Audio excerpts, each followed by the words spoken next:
Take it away. Yeah, it's all yours. Okay. My name is Tony Durkin. He, him. I am not in high school. It's been a long time. I won't say how long. Graduated in 2000. So, born and raised in Arizona. Moved to Colorado. Spent some time in Colorado, a couple of years, and then I've been in Oregon just over 5 years now. So, it's cool. Can I take over? Sure. Yeah, you Okay. should, if you're able to, have that bring you to do that. Sweet. Thank you. Okay, so I am here today to kind of talk to you guys about kind of careers with KeyBank and kind of what we can offer, how it works, how you can get started, some tips of getting into KeyBank, and really kind of the world of finance. Like we kind of go over a couple of ins and outs. A lot of the stuff I pulled straight from our website, which I can show you here towards the end. We just kind of give you that information. I'm here locally. I'm at the KeyBank down here in downtown Hillsboro, so just right down the road from Glencoe. Got a daughter that goes to Glencoe. So if you were in the area, I'm like, man, I really want to find out more information. I am always open to come in, have a conversation with me, chat about it. I can give you some information about just finance in general and banking. But also if you're interested in careers and stuff like that, I can kind of go over some of that and kind of walk you through. So really, I'm just kind of here to be a resource for you, kind of show you the ins and outs of kind of how I got into banking. And I'll go over that here in a second as I go into it.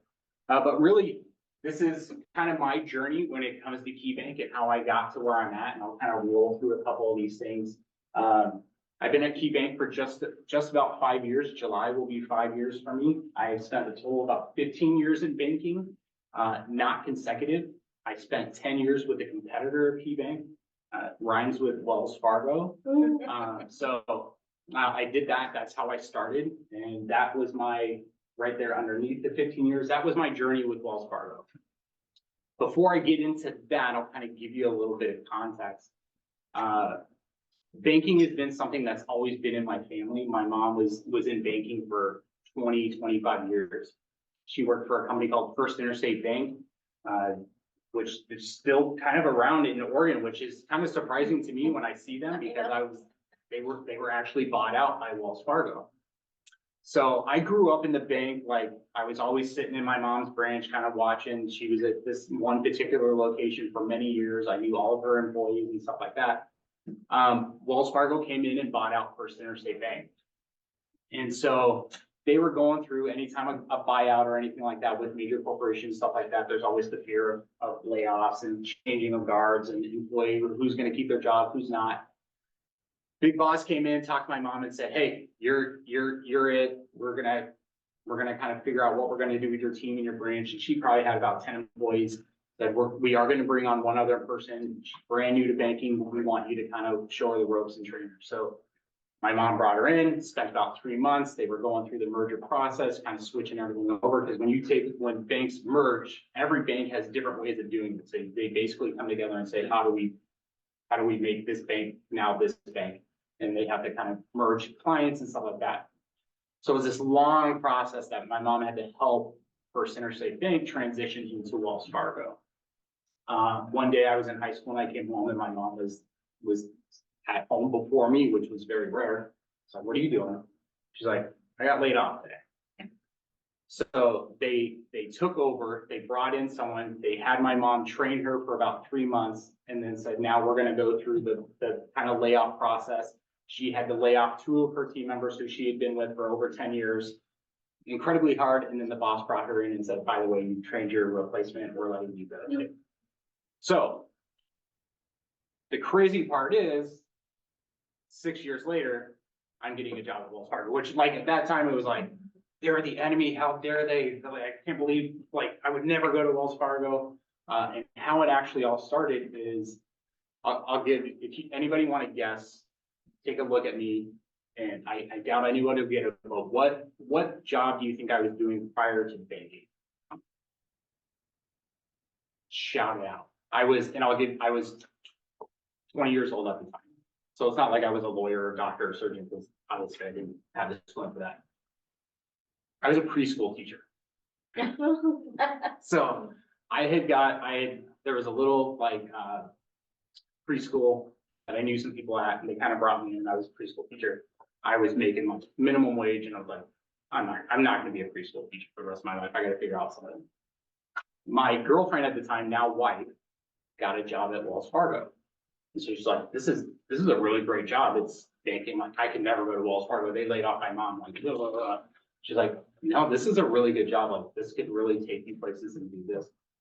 So I ended up meeting her manager at the time. And it was a very old school, and the process for hiring now is a little bit different, but I basically walked in, I filled out a paper application. She looked down and was like, yeah, when do you want to start? And I was like, 2 weeks. And so in 2 weeks, I started at Wells Fargo. So that's how I got to Wells Fargo. I was a part-time teller. I worked 17 hours a week. So for a long period of time, I did 17 hours a week at the bank. And then I was full-time at the preschool. So I would work like 6 a.m. at the preschool. I'd get off at like 2 p.m. and I would go to the bank and do a closing shift at the bank from like 2 p.m. to 6 p.m. And that's kind of how I did. And I did some schooling in there somehow. I still don't quite understand or remember how I was able to work in school like that. But eventually, as I did it, about a year later, I was like, man, I think I really like this. Like, I got into it. There was a lot of client interaction. It was a lot to deal with cash. I mean, I've held like $500,000 in my hands and been like, I can't believe I'm holding $500,000 in my hands right now. But there's security process into that. They would absolutely, it would be an issue if I ran out of the bank with it. But I ended up going to a full-time teller. Welcome. Went to a full-time teller, went to 40 hours, started really doing it, really started to enjoy it. Eventually I went up to a banker. And so I'll throw it out to you guys. Anybody know kind of like a big difference between a banker and a teller? If not, that's okay. So like the teller is kind of like your front line. They're like your faces of the branch. They do your cash and your checks, your deposits, your withdrawals, your payments, and look up some little bit of information here and there. Your bankers are going more in depth. They're spending a longer time with the clients. They're opening accounts, doing loans, credit card applications, fraud disputes, all those types of things. So I eventually went from a teller to a banker. And for me, just kind of personality wise, I'm someone at that point in time was very much like, I don't really know if I want to do it. If I do a good enough job, they'll just want to kind of give it to me. And so like, I never really pushed forward in my career because I was like, I just saw the personal banker roles. Like, personal banker, I could never do that. Like, they're talking about finances, they're talking about loans, like there's too much. And then my branch manager actually came to me and said, I think you'd be a really good banker. So I eventually got into being a banker. Did that for about 2 to 3 years. And if I'm being honest, was not my favorite position in the bank. And I can go into that another time. Went into being a service manager. And service manager role is basically managing the teller staff at Wells Fargo. And there was about, some branches had as little as 4 or 5. Some branches had as many as 20. And so depending on what branch you were in, you kind of manage that, manage kind of cash flow, also manage risk operation wise, making sure people have the right keys, that people weren't cashing checks for people that shouldn't be cashing checks, stuff like that. Loved that role. That was like, that's where banking really hit me and said, this is what I could do long term. And a lot of that was more of the difference between the banker and service manager role. The service manager role, I was managing and leading a team of people, where the banker role was very individual focused. And I had my own goals. I just kind of had to focus on me, and which is great. There's some people that completely excel at that. For me, it was more, I wanted to build that team in the service manager role, and then the branch manager role allowed me to do that. You might question and go, well, what happened? I went from part-time, full-time banker, service manager, branch manager, part-time banker, lead teller. I went up in my career and then I went down in my career, and that was by choice. I didn't get in trouble or anything like that. I had gotten to the point with Wells Fargo where I'm like, you know what, banking's probably not for me. I want to go do something else. So I actually left Wells Fargo and I started to work for a local church in Colorado. And I started to work with high school students. And kind of working that. Then I moved into working with local community stuff, which again, connection to here. And I thought, I had thought banking was in my rearview mirror and I'd never see it again. And I really, at that point, I was kind of like, it is what it is. Move on. I started doing that. I worked for the local church for 8 years. We moved to Oregon in 2019. I was like, you know what? 2020 hit, beginning of 2020. I was like, I'm going to start looking for a job. We all know what happened at the beginning of 2020. Pandemic hit, everything shuts down. I'm like, where am I going to find a job? Who's hiring? Everything's going remote. It was kind of crazy at that point in time.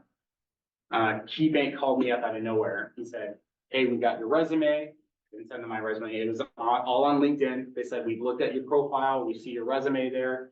You're the kind of candidate we want. You've got leadership qualities. You've got banking experience. Do you want to come in and be a lead teller at KeyBank? And I'm like, it couldn't hurt. Let's see what this is all about. I had no idea what the lead teller at KeyBank looked like. So I said, let's try it. Let's go after it. Got on, interviewed, and they said, you've got a lot of experience. We're gonna change this. We want you to be a personal banker at another branch. Okay, so then I interviewed to be a personal banker. Got on, spoke to the manager there. She's like, no, you've got too much experience. You need to be a manager. I'm gonna have you talk to my manager, who's the ARL, area retail leader.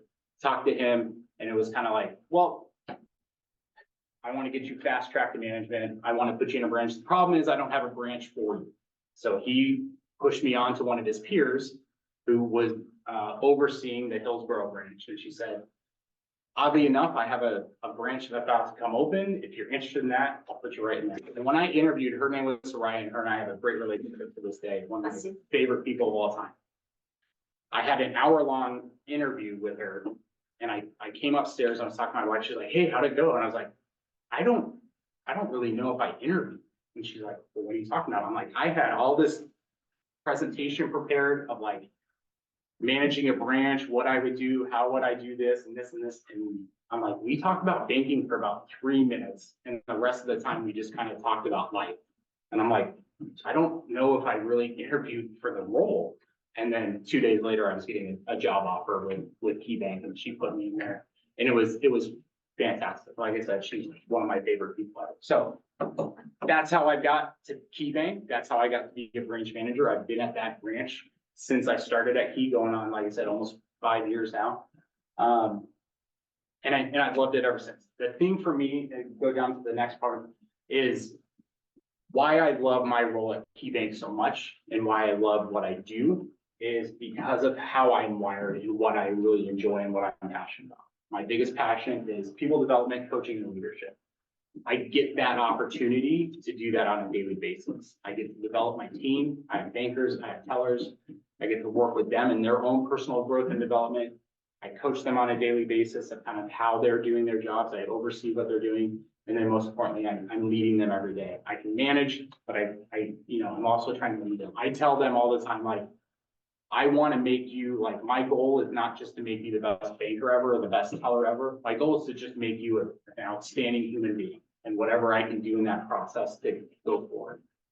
Another part that I like in the role is I also understand, and this is something I got from one of my managers back when I was at Wells, when I went through this shift of when I was peaking and then going down, is I had a conversation. She had just promoted me. I'd been in my role for about 5 months as a branch manager, and I'm talking to her, and she was kind of a scary lady. And I said, I think I want to step down from my role, which in that time was like, I legit thought she was going to want to fight me. And she was like, no, that's okay. And I was like, well, what do you mean?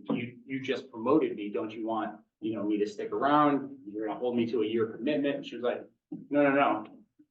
She's like, I understand not everybody is going to be in this role for their lifetime. If you've got something else you want to do, that's okay.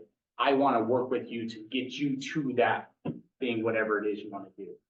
And I've taken that same mentality into my role now, to where when I meet with whatever employee I have, said, hey, you're here and you're here now, and I want to make you the very best. But I understand your career path might not be personal banker, branch manager, mortgage rep, investment, fraud, whatever it may be. I've had people come in and be like, I kind of want to be a pediatrician. I'm like, cool. That's fantastic. I'm going to help you get to that. And you're like, well, how does banking and pediatrician to me, it's more about the banking side. It goes back into what I said about the leadership side, is I want to make them the best person that they can. And so I pour into them and mentor them in that way of like, well, let's look at how we can, what skills might you need in this role that might translate into that next role. And so those are things that I get to do on a daily basis that I really enjoy. My current career path, as I've grown, I've had just this year alone, I've had at least 5 conversations with upper leadership about my own development and career path, which is really phenomenal from my perspective. To be an area retail leader, meaning that I would manage a large section of branches rather than just one particular branch, or what we call an experienced leader in KeyBank, and that kind of is someone who manages client experience, team member experience, and then talent acquisition. I would say probably I'm more leaning to the experienced leader because it is that development piece for me. But that's another thing that I love about Key is really can kind of pave your own path of where you want to go and then have the mentoring to go and do it. I was a lead manager, a mentor, and a sponsor. LEAP is a program that we have in Key that can take you from the current position into your next position. So we have LEAP banker to branch manager. So it's a 10-month process to where you learn all the role responsibility and kind of get the training necessary to become a branch manager. We have banker to licensed banker. So if you want to get into licensing and talk about investments and stuff like that, same thing. It's a 6-month process for that. And then we also have teller to banker. So you're doing one role, but you're learning your next role, setting you up down your career path. So as a manager, I've had someone in my branch where I've had to manage them in that process. As a mentor, somebody outside of my branch, so where I spent specific intentional time with and kind of mentoring them in that process. And then as a sponsor, I kind of manage a group of people going through that process. My branch is a training and interviewing branch. And so we have new people coming in from all over that come and train specifically at my branch. They get that first taste of KeyBank and that 4-week experience with me. And then I'm also an interviewing branch manager, means if our branch at Reedville is going to interview someone, that I'm also going into that interview process and kind of helping out, kind of being that second set of eyes for them. I'm part of it's called Leadership Council of Oregon. I actually have a meeting with them today. It's where it's like the top performing branch managers in the state of Oregon that have shown leadership qualities. We kind of get together and we kind of look at different aspects of what's going on specifically in the markets of Oregon and how we can make the branches better in those situations. Part of a new member process development team, to where we kind of come in and kind of look at the process of how we are onboarding people.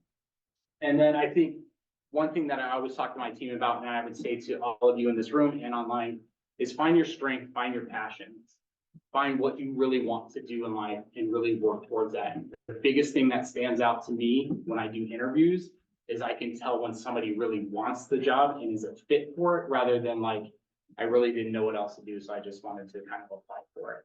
When you can kind of talk about who you are and how you're gifted and how your strengths are set and how they will attribute to the role that you are applying for, it catapults you to another level. And to that manager, that hiring manager that was me, be like, you know where you're going and you know where you want to go. I was someone who walked into a position at Wells Fargo and had no idea what I wanted to do in banking, had no idea what I wanted to do in life. And that's so that at that time, that was okay. If I could go back and talk to my 20-year-old self, I would take a lot of information back then and say, like, this is how the process is. Now, for you guys, I would say, really understand that process for yourself. I go through this kind of stuff. There's a great book called Strength Finders that you can really pinpoint what your strengths are out there. There's Myers-Briggs testing. There's DISC assessment, DISC. There's a really good book called Surrounded by Idiots. I know it sounds crazy, but that's a good one to talk about different levels of personality.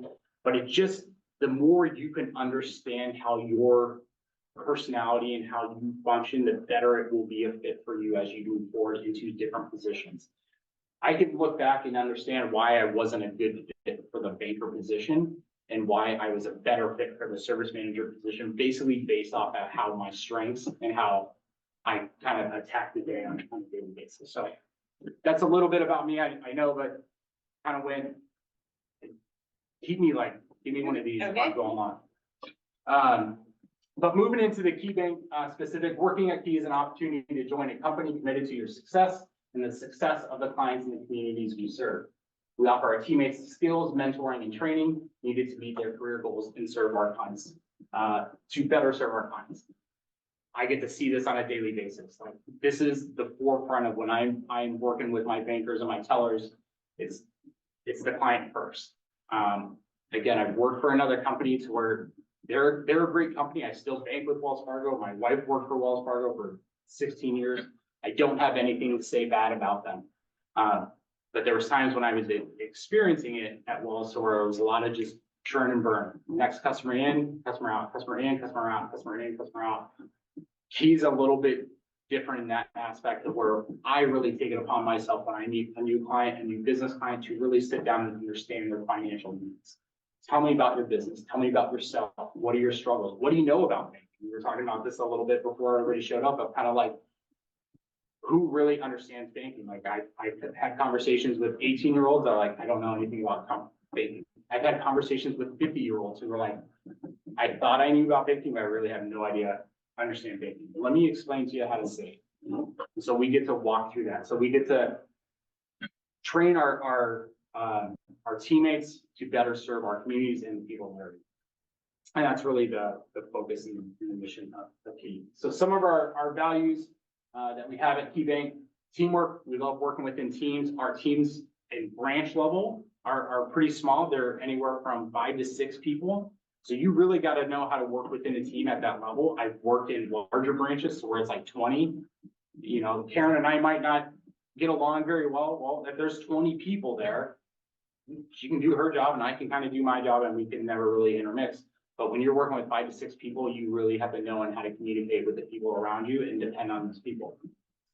Respect everything we do. We value the unique talents, skills, and experience that diversity provides. One of my strengths, as I said, going back to the strength finder, one of my top 5 is adaptability. I take a lot of pride in being able to say, I can work with you, I can work with you, I can work with you, I can work with you, I can work with you. I can kind of adapt to the situation, and I really take the time to understand who you are and how I can get the very best out of you. Accountability, we talk about this in our branch all the time, of like, one person's not doing their role, like, we're here as a team, we're holding each other accountable.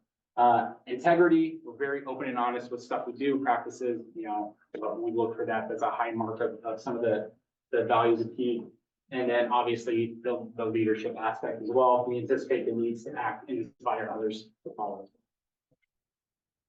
Some culture things that we have at Key: when you join Key, you become an important part of our team. As a team, we work to support, encourage each other. We build our workplace to be welcoming and positive for all. A couple things that we do: client focus, like I said at the very beginning, like, we really put that focus on the client. That's part of who we are. It's part of building out what we call financial wellness.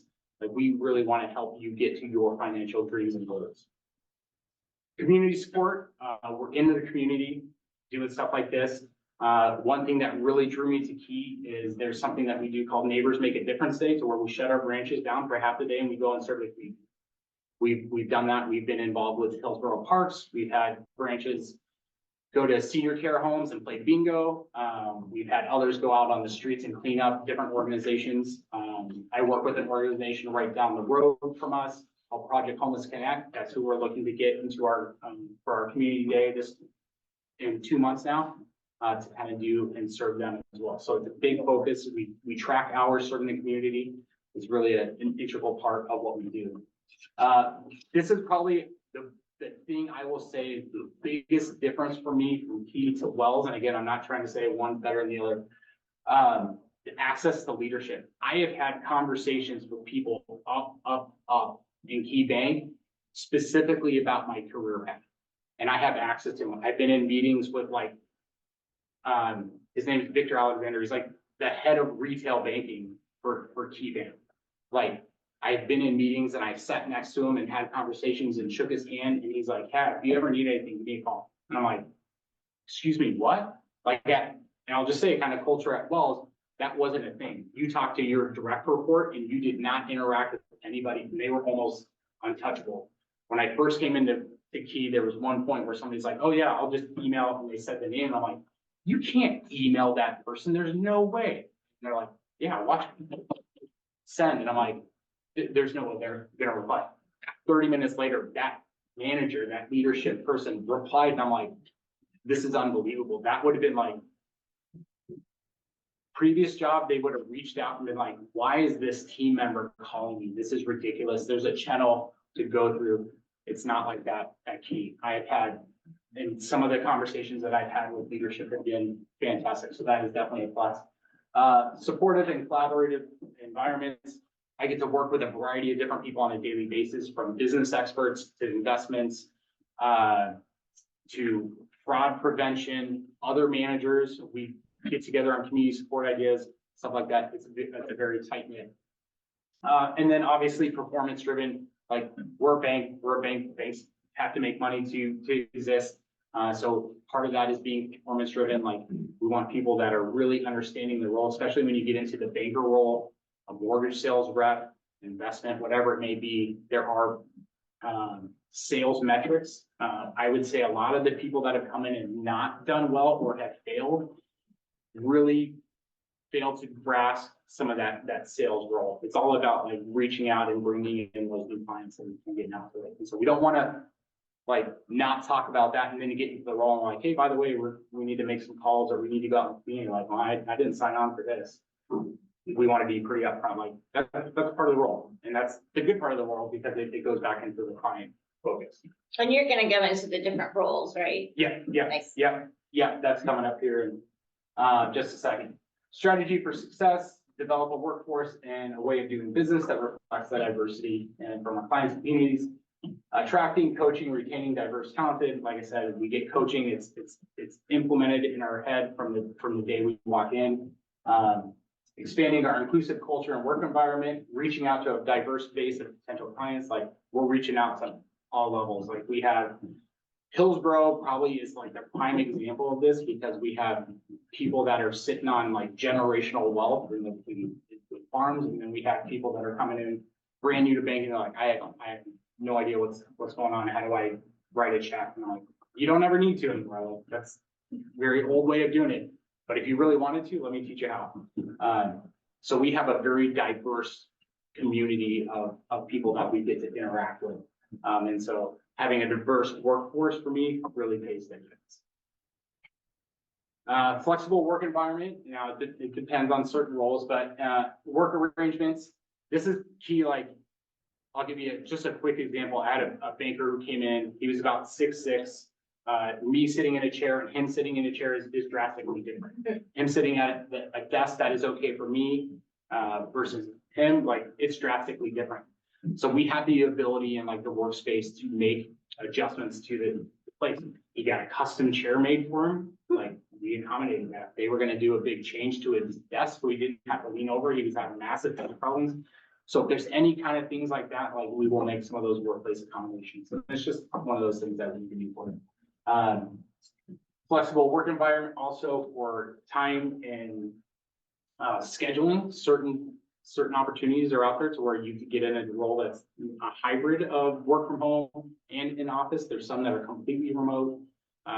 In my role, there's not a ton of flexibility with time, just because if you're like, hey, I'm a 40-hour banker, well, there's only like really 44 hours in our work week. And so there's not a lot of flexibility I can do there, but I try to make, as many accommodations as I can for my team. KeyBank Business Impact and Networking Groups, just something I want to go over. We call these Kabings. We have all these different pockets of groups all over Key, all over the country, really bringing people together. You can either be part of that, like you fit into it, is part of your culture. You can go with that. Or if you're someone who's like, I just want to champion this group, like I am a supporter. I have been part of our Asian Convening. I've been part of our Pride Convening, young professionals. I have been on calls for those as well. So whether you fit or you don't fit, everybody is kind of welcome to kind of join and kind of be a champion of those as well. Why Key, I've kind of gone over to some scheduled workplace options, mental health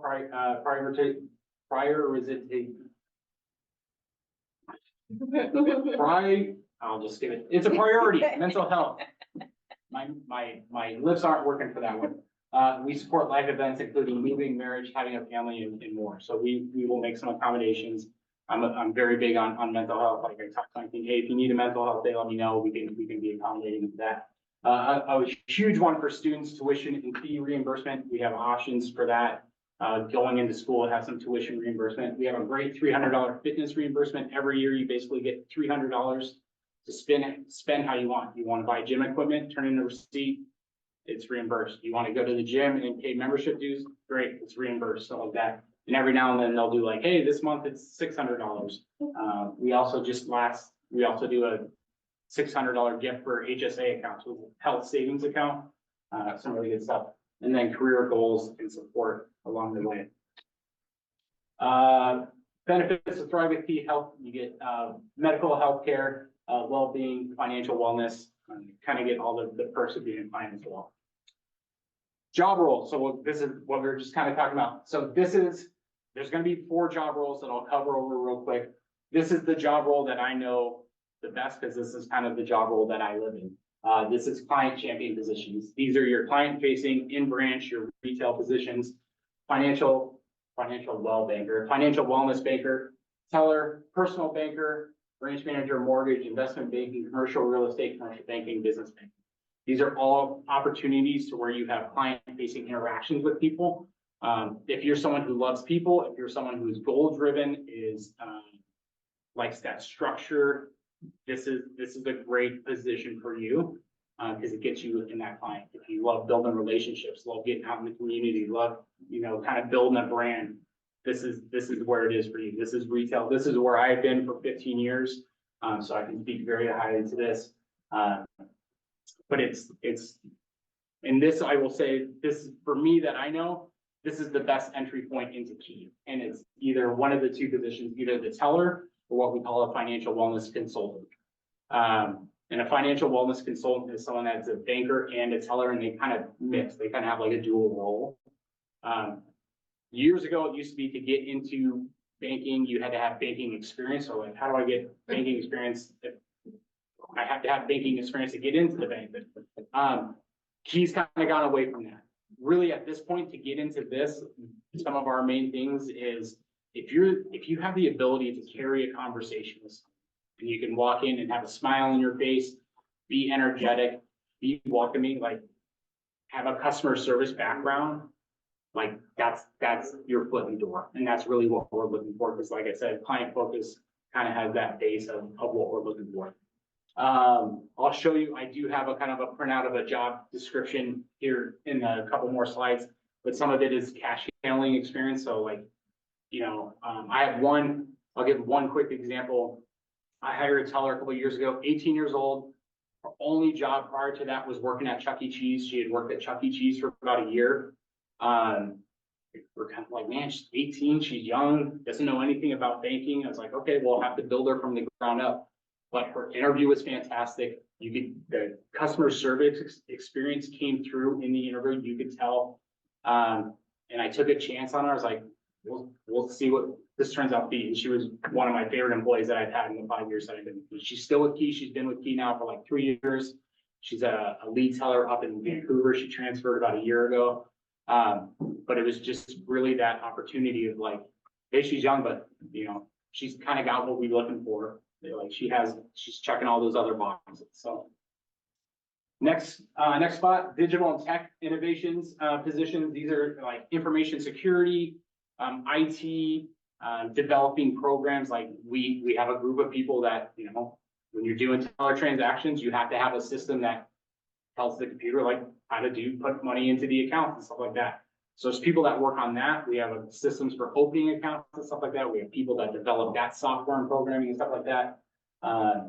Digital marketing, stuff that you see online, there's a group of people that are part of that. I've been on some of those calls and understand their thought process of what goes into that. Really incredible stuff. You could get to those positions at some point. Those are probably going to take a little bit more background and schooling towards. But what you could do, and what I've had people do, is get in through retail. And once you're in retail, basically everything opens up. So you can be like, okay, I'm starting as a teller or I'm a banker. where potentially I think I might want to go to digital marketing next. You and I would sit down and then develop a career path. We would reach out to leadership. We would reach out to mentors in those positions and say like, how do we get, Karen to this position? And they would kind of map out a career path, like they need to do this, they need to do this, and kind of go from there. Analytics advocates, if you're someone who's driven by numbers, like these are the roles for you. There's analytics, lean Six Sigma. I hope that makes sense to someone. I have no idea what that means, but I'm sure it means a great deal to some others. Program. Mystery job. Yeah, program and project management. There's people that just, we have people on our wealth team that sit there and just kind of like analyze data for people. What are the market trends? What can we do? What can we offer? Look over customer client information, stuff like that. How we can analyze mortgage trends, cash management trends and stuff like that. That would be the job for you. If you love charts and graphs, there's all kind of those positions out there as well. And then we have the growth enabler. These are kind of like your behind the scenes, the building up the bank, the behind the scenes, finance, human resources, legal, marketing, communications, operations, risk management, risk review. We just recently went through what we call an audit at the bank. Somebody basically comes in and makes sure that we are doing our job as compliance and regulations state that we need to.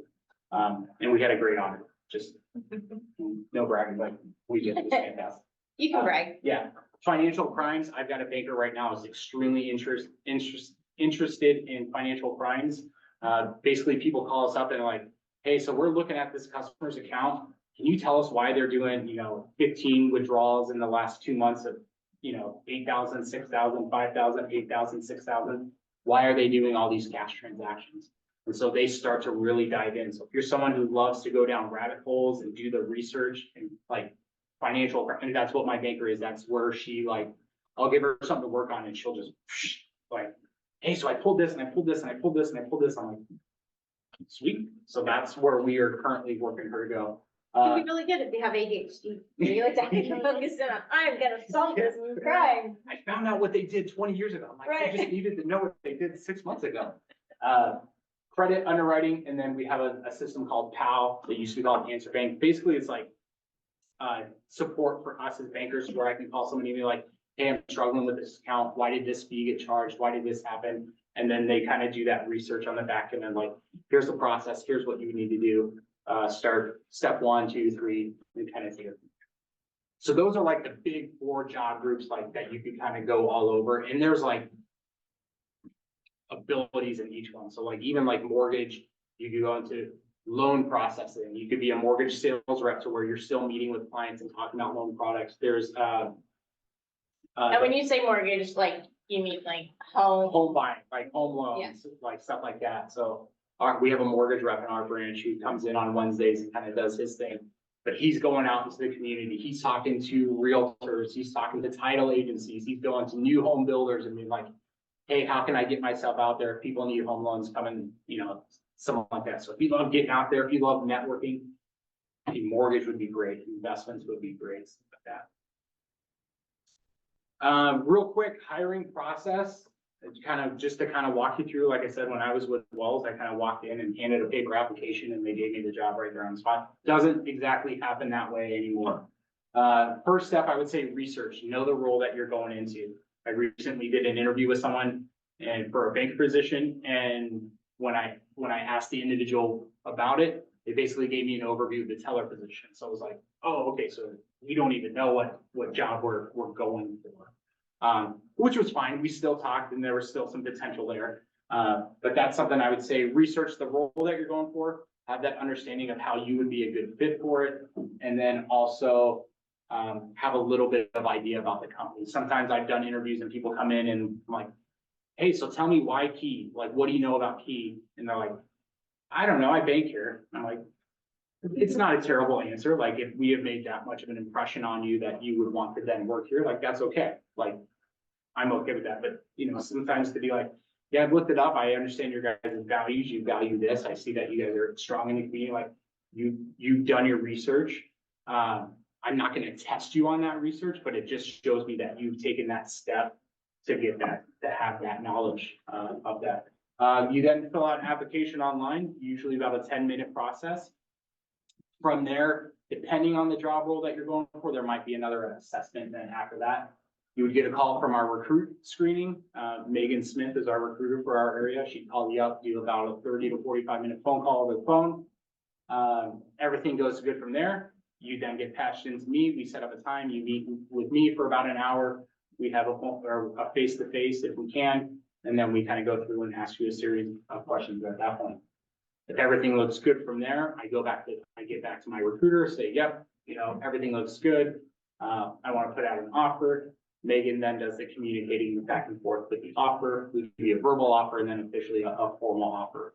If you have questions, you want to negotiate salary, anything like that, that would be in that offering part there. I have a lot of people come in and ask me salary range and, hey, can I ask for this? I'm like, I have nothing to do with that process. I have a vague recollection of potentially what the salary range, like I would tell her it might be $18 to $23 an hour, depending on experience and state area that you're applying for. But all of that is negotiated through my manager and not the recruiting manager. Accept the offer, you go through a 2-week background check, fingerprinting, all that kind of stuff. And then everything comes good from that. We give you a higher date and then kind of take it from there. And then you would then get a call from me, hey, congratulations, I'm really glad you're going to be a part of the team. And then we would walk through the training process. What would be some things on a background check that could exclude you from getting hired? To be honest, I've heard a little bit of different things. There's some, I had a friend recently worked with Key for about a year. She got hired on a year ago. She had bankruptcies and stuff on her background. And so she was really worried about that. She got through the background process. There is a certain part where you have to be NMLS certified because you're talking about like loans and home loans.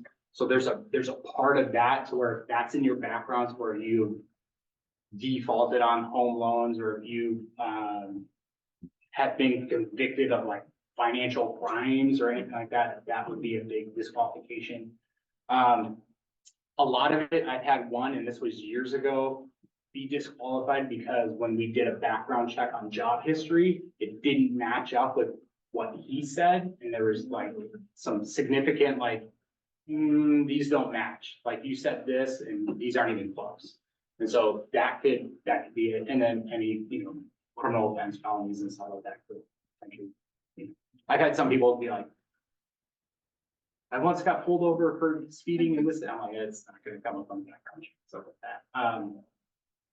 There is drug testing as part of the background check as well, so just FYI. I was like asking those questions because then for certain jobs, it's like, oh, I want to make sure I don't engage in any behaviors that might exclude me from going somewhere where I want to go. Yeah. Can I ask a quick question before you go into that? Absolutely. How many of you guys have been into a bank? Like have actually physically gone in? All right. And have an understanding of what a teller? Have you done a teller transaction? Okay. Yeah, because we see it varies. We have some that haven't. Now with being able to do everything online. Yeah. Just like, I can't even remember the last time I went into the bank, the physical building. Yeah, we the variety of clients that we see, we have some that like, I can't think of the last time, maybe a couple of years ago, where I had to actually physically walk in the bank and do a transaction because of the online capabilities that most banks have. We still have clients that we see on a daily basis come in. I need to withdraw $40. And like, the ATM is on the back of the bill, like. But a lot of it is good because the way I take that is they want to keep coming in because of the certain level of experience and client experience that they're getting from us, to where they're like, this is a good part of my day walking in and doing a transaction. And so, so that's always a good thing. There are random things people have to come in. You gotta get a cashier's check because you're buying a first home. You gotta do this. You can do a wire from your account to their account, but like those are things you got to go into a bank and be able to do. And so Courtesy exchanges, I was thinking, last time I had to go in and do that was a courtesy exchange. Yeah, the buying foreign currency, stuff like that. So, you know, we do that. There's the online banks, the Chimes and stuff like that. They definitely have a niche in the market. And they kind of took off. And then I think as more people dealt with them, they were like, you know what? I think I actually like the brick and mortar, because the people that were like, oh, I have a Chime account, but I really don't like it. Well, I can't walk in and have a conversation with someone. If I need this, I can't just drive down to the local bank and have it. I can't walk in and get foreign currency. So, yeah. So this is, I pulled directly from our careers. I went in, this is a job posting for, see if it doesn't show it on there. This is a job posting for a teller position in my opinion, one of the greatest cities on the world, and that's Pittsburgh, Pennsylvania. A little biased, my dad's from there, but pull this, but really the job posting is going to be similar for the teller position across KeyBank. The thing that might differ is maybe the pay range, just because of depending on cost of living and stuff like that. And this is a good entry. Yeah, into. yeah. So I picked this one. This is probably the best entry position that you could go into. Like if you guys graduated high school tomorrow or 18, like you had some cash handling experience from a previous job that you were working while you were working in school, like this could be a really good opportunity to walk into KeyBank and get that role. You know, it talks about problem solver, trusted advisor, a partner to people in business and community, KeyBank communities. Really, again, the biggest thing with the teller position, you were the face of that branch. My tellers see 98% of the people on a daily basis that walk into that branch. My bankers only see about maybe 4 to 5 people a day at their desk. And that's on a good day. The tellers are seeing everyone that walks in. So the main thing that we're looking for there is like, can you smile? Are you friendly? Are you able to have a conversation? There are things at the teller line where you're going to have to do some problem solving. You're going to have to use some just basic, like, okay, I need to think through this. Like, there's no test for that. We can't test for that in the interview process, but we'll ask you some of that experience in the interview process. It says qualifications, high school diploma, GED or equivalent. So again, there's no like massive background schooling and stuff like that. Both my degrees have nothing to do with banking. So, expert qualification, experience in customer service role required, experience in cash handling. And cash handling is really like if you job at, you know, Chick-fil-A, McDonald's, frozen yogurt, whatever, like taking cash in from clients, like that's cash handling. We'll ask you, did you have to balance the till at the end of the night? Did you have to count money and put it into a safe? Like just so you have some of that. It's important. My opinion, I don't think you would be disqualified from a teller role if you haven't had, I've had many interviews where someone has not had cash handling experience. To me, it's great if you have it. It's not a total requirement, but that would be something you could ask the recruiter. Because the way I see it is like, I can always teach you how to handle cash. Okay, we have about 10 more minutes. Okay, and I'm just about there. So, couple of responsibilities, productive lease work, listen for Q and financial wellness. A lot of this, we really are just kind of asking, like, again, are you able to have a simple conversation and kind of understand what you're looking for? It's that everything else I can teach you. I can coach you on. I can teach you how to do a deposit. I can teach you the basics of like how, you know, credits and debits work, money going into people's accounts as money is going out of people's accounts, how payments are processed, how we take all that, like that, we can give that understanding, but it's those other skills of like, you know, are you relatable to those clients and being able to kind of greet them with a smile. You know, there is some attention to detail. Again, the cash handling, like, you know, our tellers are basically at times having $30,000-$40,000 of cash run through their cash boxes on a daily basis, like going from there, giving it out, coming in, going out, going to the vault, getting out of the vault, back and forth, shipping out, stuff like that. So you got to have some attention to detail. We have processes in place that help with that. And then also, again, attention to detail, making sure you know, Karen comes in, you're taking money out of Karen's account, not taking money out of my account. She would probably appreciate it. I wouldn't. So, kind of stuff like that. Tactical skills, just being able to kind of Strong sales and service skills, we talked about that, strong work ethic, some of that stuff will come out in the interview. Time management, that's one thing that we see a lot of in the bank, of just being able to communicate, like, are you spending time with a client too long? Is it holding up the rest of the clients? How can we work through some of that? So we may ask some of that from the interview process. Personal skill, adaptability, the thing about banking can change on a daily basis. Like yesterday, I had 6 people in my branch and everything was great and people had things to do. Today, potentially I have 3 people in my branch working today with me being out. I have a banker on PTO, and then I got a text from someone this morning who's like, hey, I'm not feeling good, I can't come in. I'm like, you go from having a branch of 6 people to a branch of having 3 people. That makes a big difference of what job responsibilities are for the day. So being able to kind of work and adapt on the fly is a huge one. Collaboration, being able to work through problems with people, critical thinking, it happens all the time. Got to be able to kind of think through a process and kind of understand how things go. And then decision-making and emotional intelligence. Client comes in, this is probably a huge one, understanding emotional intelligence. Client comes in and they're upset. To be able to try to not match their energy of being upset, like, oh, you're mad? Well, look at me, I can be mad too.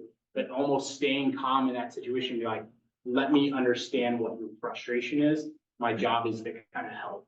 And so my role as a branch manager, if the clients are upset, I'm always trying to get them out of that front lobby area where they're on stage for potential other clients, get them into my office, sit them down and basically just say, tell me what's going on. Let them kind of talk. Sometimes people I've had people walk in, spend 10 minutes with me and just hammer me on something like, what solution would you like me to provide you? Like, how can I help? And they're like, nothing, I just wanted to come in and yell at someone. We've accomplished that. All right, thank you. Have a good day. And we'll see you later. And they walk out. Okay, well, if there's anything I can do, but being able to do that and not be like, oh, you're mad? Well, I'm mad. Like, biggest thing I always tell people is like, most people that come in are not directly mad at you. Like they will say it because they'll see a service fee or something hit their account and they'll be like, you charged me this. So they say you, meaning KeyBank, but it's hard to, like when someone's pointing a finger and saying you did this, I'm like, I didn't charge you anything. You just gotta be like, oh, okay. Like, let's walk through this. So practical skills, just oral and written communication, risk management, storytelling, kind of some of the basics again for the teller role. Core competencies, physical demand, some standing, we do provide chairs if you have any kind of, ailments or stuff like that. Having a lift, it says 1 to 10 pounds. We have boxes of coins that you gotta hand to a customer. So as long as you're up, it says occasionally lifting 30 pounds. Yeah, I guess we get big bags of coin, like I had to lift 30 pounds, I guess, a point at times. They come in with lots of money. Yeah, someone's giant bag of cash. Look at this. That's the thing you call the forensic. Yeah, I'm like, Okay, we this need looks to do some. suspicious. Yeah. And then last one is just says driving requirements. Like it says operate a motor vehicle. Like I've had people that don't have cars. Like as long as you can get public transportation, it's kind of a big one. One thing I will say that I've enjoyed over my time is we really try to put people in their communities that they're at. The position I was originally applying for, there was 2. There was that lead teller position. I was in Lake O. I live in Cornelius. That would have been a drive for me every day. The next position was in Newburgh. That would have been another position where that would have been a drive. And the hiring manager both times were like, you're nowhere close to this. This is going to be taxing on you. I've had jobs where you've had to drive 45 minutes to an hour every day. It weighs on you. You think about it like, man, I really want this job. That really can weigh on you. As long as you can get to the branch, it's good. But I think the most important part is like kind of working in that branch, in the community that you also live in or nearby, because you take a little bit more time. So like, I'm especially like passionate about this community because this is the community I live. I work, I shop, I do all my stuff all around in this area all the time. And so forth, I want to make a bigger difference than that. So that's all I got for my slides and presentations. Do you want to? Do you guys have any questions? What did you said you had 2 degrees and I didn't really. In banking, what did you go to, what are your degrees in? So it relates to why I left banking. One was church leadership. Well, actually, both combined church leadership. One was church ministry. When I left Wells Fargo, I worked for a local church, and so I was like, I'm going to go be a youth pastor or something like that. And did that for a couple of years, and I was like, this isn't the route I want to go. And I have a master's in leadership. So, yeah. So that, I will say that fits more with what I do. The leadership One, because I absolutely use that every day and take stuff from what I've learned and go from there. But I don't have didn't go to school for business finance degree or anything like that. You know, I don't have any licensing, which I'm sure you'll probably talk about in the investment side. I don't have a desire to do that. I've been given the green light if I wanted to go get licensed to talk about investments, because there's certain investments you have to be licensed to talk about. I'm just like, it's not down my career path, so I chose not to do some of that. Yeah. Any other questions? Is there on? I don't see any Okay. more, but they may come in. They. And if you think of any questions afterwards, you can always, you can talk to me. Yeah. Well, Brian, so glad you're here. Yeah, I'm glad I could make it. Yeah. Our next presenter is Brian Harvey, and he is with Edward Jones Investments. Is that the- Yeah. Yes. Does everybody want to stand up and stretch or anything? Or are you just happy just to sit for another hour? Oh, come on, stand up, stretch. Yes. Yes, come on, we gotta stand up. This is. I don't have any fancy slideshows or anything like that, you know, the young people do all that. I can write it down and do that. Well, yeah, so if you'll tell us a little bit about yourself and how you got to where you are, and then just what careers look like within the investment. If I have down here. So I'm just curious, I'll introduce myself and everything, but why are you guys interested in finance careers? I just want to hear some feedback from you. I mean, just get a little interaction here. I mean, there must be some reason. Make a lot of money, have a good job, 9 to 5, work in a warm office. I mean, just give me some ideas on why you're interested in this. We'll go around this way. Okay. You started over here. Yeah. I took accounting last year and it was way more exciting, way more fun than anything else I had done in high school. So I wanted to explore that further, and it's stable. Very good, very good. Accounting, okay, good. I was actually in the same accounting class, very similar. Like, I didn't have a great idea of what I wanted to do, but I really liked the teacher, and it ended up being a very interesting class. So I'm gonna move that now. It's good. I mean, accounting, some people can look at accounting and go, I don't know, debits and credits, profit and loss statements, all that stuff. But yeah, that's good. That's good. I mean, there's a huge need for accounting careers, CPAs, bookkeeping, tax preparation, all that kind of stuff. Yeah, huge. How about you guys over here? Well, I'm not too sure what I want to do yet, but I'm just trying to like figure it out. So I'm just like, this thing and just like looking at different careers, exploring. Yeah, good. So I heard like baking up for my teacher, and it just sounded really interesting. I just wanted to learn about them. Banking, man. Okay. Good. I just thought it'd be interesting. Interesting. Banking or finance in general? Probably just find it or not. I'm not sure what loans. Okay. Nothing like taxes. Reference always something about taxes. How to help people with taxes. Yeah. Yeah. I do a little bit of that in the kind of investments and stuff that I do here. So yeah, Brian Harvey, a financial advisor is the title for a company called Edward Jones Investments. And so we're a 100-year-old partnership located in the US and up into Canada. And what we do is just help people invest and save for goals. Biggest goal for a lot of people now is retirement, but we can save for goals for college education for kids or grandkids, We could save for down payment on a house. We could save for paying off a car.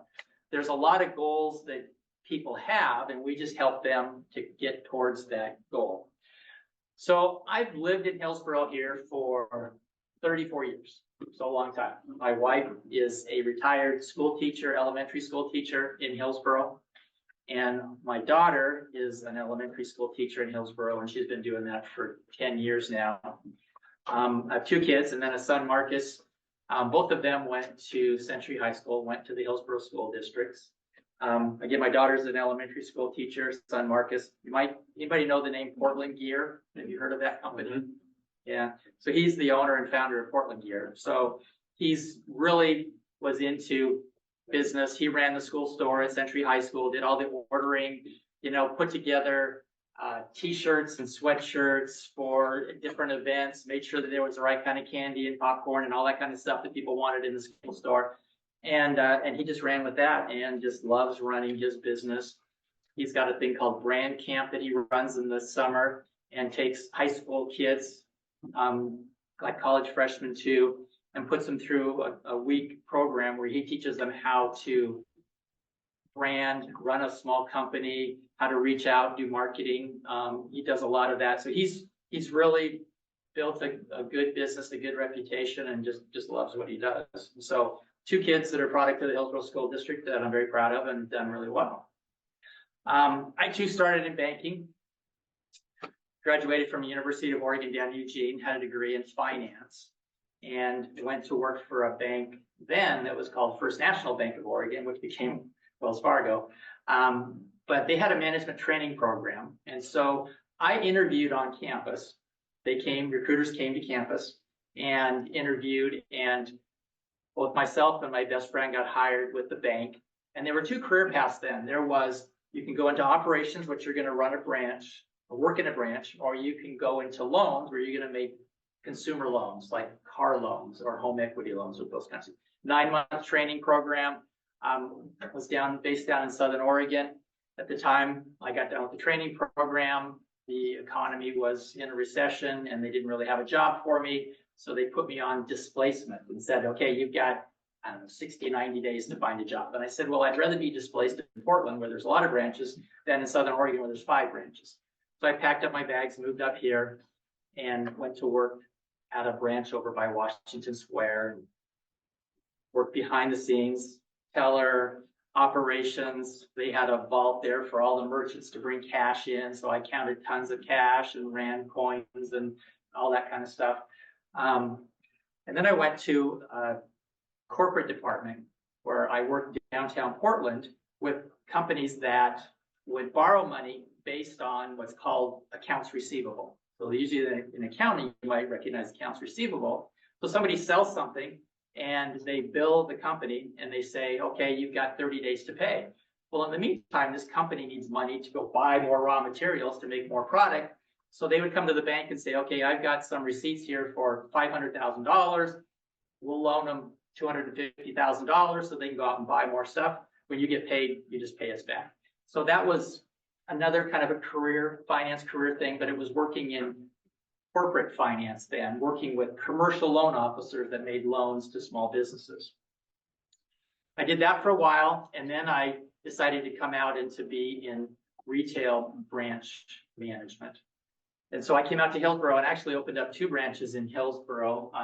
The bank at the Sunset Esplanade was Security Pacific Bank then, and I was the manager that opened that one. And then there was another bank over here in Tanasbourne that was Western Bank, and it's right across from the streets of Tanasbourne, and I was the manager to open that branch up there. So I did branch banking. Back in the time, banks were getting bought out, so I was always end up working for another bank because we'd get a notice that our bank is going to be now become this bank, and things were changing all the time. Mergers and acquisitions. Yeah. So went through that, and then I had a client that was an Allstate insurance agent. And he said, I was interested in what he was doing. And he said, well, if I ever do this again, I would only do it with a company that's just coming to Oregon called American Family Insurance. And so I interviewed with them. And this was an opportunity for me to run my own office, kind of like the small business owner. So I became an agent with American Family Insurance doing home and auto insurance and some commercial insurance and then life insurance. So I had my branch up at the Cedar Mill office, Cedar Mill area up there. Karen knows this, yeah. And Way back. yeah, yeah. And so I just, you know, wrote policies for auto and home and all that. I had an assistant that worked with me. And I did that for about 16 years or so. And then I had a Edward Jones advisor in the same building as me. And he said, you know, have you ever considered changing? And I really hadn't. I was going to stay with the American family. But then he said, boy, you got a lot of clients. You come over here, you can do a lot more than just sell them an auto policy or a home insurance policy. You can help them with their goals and financial planning and all that. So I made the switch over to Edward Jones. So first of all, you know, to be an insurance agent, you have to study and become licensed. You have to get property and casualty license. So in other words, you have to do a lot of studying, go pass the test, get a high enough score to qualify for that. And then also I sold life insurance and disability insurance. And so I had to get a separate license for that. And all of these licenses have continuing education requirements, which means every 2 years, you've got to do some studying and pass another test to continue on with those licenses. The same thing with Edward Jones, I had to get securities license. And so that meant 3 months of studying and then going and taking a test. And you go into a testing facility and you take everything out of your pockets and they make sure you don't have anything with you. And you hang up your coat locker, you go in, you get in your cubicle, you know, they start the timer and then you log on and you've got like 2 hours to take the test. And then you get to the end and you go hit the enter button to see if I got high enough score to, you know, make sure that I pass this test. Otherwise this career is not going to go forward. So there's a little bit of stress and there's a little bit of anxiety and kind of doing all of that. But in this career, you've got to be willing to be licensed and certified. And you've got to have those, like the good credit stuff. You're going to have to pass a background check. So I'm encouraging you, you know, when you get to the point where you get offered that credit card and it's like a great deal and, you know, just make sure if you do have a credit card that you pay it off, that you don't end up having to have delinquent payments. Having a credit history that is good is going to help you in almost any job, especially a job in finance, because if you're handling money, your employer wants to know that you are trustworthy and that you're going to make the right decisions. And so having good credit, having good background, you know, yeah, you have a speeding ticket, you ran a red light or something like that. You know, that's not going to impact you. But if you defaulted on a loan, skipped out on something, whatever, then they're going to want to know why, and you're going to have to deal with that. So finance careers, you're going to have to, you know, have good credit and good background. Kind of an aside, when I was working for the bank, because I've been doing this for a while, I'm getting close to retirement each year. One of my jobs downtown at the bank was teaching people on the streets of Portland on how to use this new machine called an ATM machine. So I stood down there on the sidewalk downtown and, hey, you want to try this? Let me show you how this works. You know, what's this thing? You know, it's like, and I mean, now it's ATM, like you said, why do you come into the bank? Why do you just go to the ATM machine? You know, it's like, yeah, well, they were just new back in the 80s when I was doing this. So it's kind of interesting. I thought that I would also just go over, maybe it'd be interesting to hear like a day in the life. You know, what is it like for my day? You know, what do I do? So yeah, I have an office over at Tanasbourne. I have another person that works with me, and it's called a branch office administrator. So Travis runs my office. He's the one that sets appointments for me, handles all the phone calls, supposedly puts my calendar together with the right dates for things. He and I work together on goal setting. We have a business plan. We check in on that. But he gets there about 8 in the morning, and I get there probably about 8:30. The stock market, which is based in New York. You guys know what time the stock market opens? No, a little bit later. 6:30. Our time. 6:30 our time in the morning is when the New York stock, which means that's when stocks can start trading. So stocks are, you know, part ownership of a company like, you know, Intel and Nike Columbia Sportswear, those are all local companies that have their stocks traded on the New York Stock Exchange. So I don't have to be in there at 6:30 because nobody's going to call me at 6:30 and say, Brian, I want to buy 100 shares of Nike stock. So I get in about 8:30. Travis and I meet and I review emails that have come in overnight just to make sure that I know what's going on there. He may have taken some calls already and handled some things that need to be done. I want to make sure that I log in. Even, first thing in the morning, I check on what the market's doing. And like today, the stock market's down. You just check, yeah. So the stock market is down. It's down because an inflation report came out today that says inflation is higher than we all expected. And you probably all know inflation is high because everything you buy, you go to McDonald's and get a hamburger these days, a lot more than it was a couple of years ago, So inflation is higher than what we want, which means that interest rates are going to stay high, which means that stock prices are going to go down. And so that's what's happening today. So I need to take that information and look at clients' accounts and say, boy, do I need to make any changes to some of these accounts? Is this something that's just a one-day thing? Is this going to be a long-term trend? So I kind of need to know what's going on with the stock market investments so that clients that are nearing retirement aren't taking too much risk.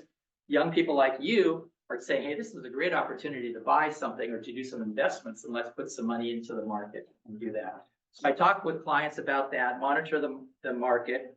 I make phone calls to clients that I tell them that I review their account and that I either recommend some changes, or I don't recommend changes, or I recommend that we have a 15-minute phone call to go over some things. I may find some clients that are in an investment that is just not working out and it's time to make a change. We need to sell Intel stock and we need to buy Nike stock instead.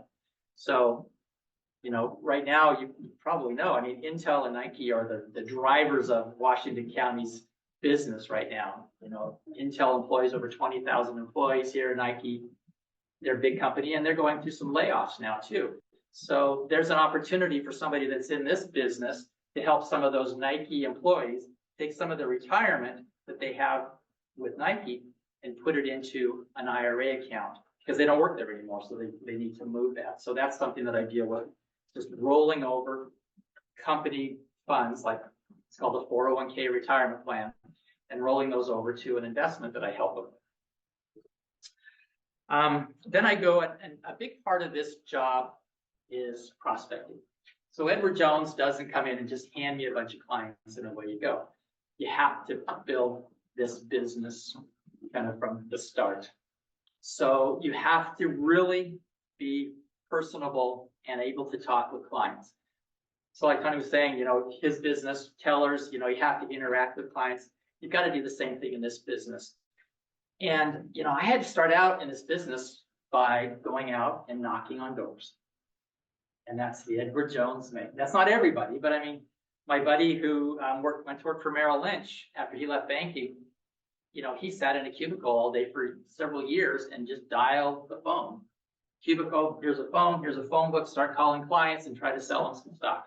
So that's tough. Edward Jones, knock on doors, go out in the community and just, if somebody answers, I just say, my name, Edward Jones, I'm opening an office in the local area. I'm just getting out to kind of meet some people in the neighborhood. Here's my business card. I help people with this kind of thing. If you know anybody that could benefit from having a second opinion on finances, or if you have extra cash, or I think you should buy some shares of Johnson & Johnson, or whatever it is, you've got to build rapport.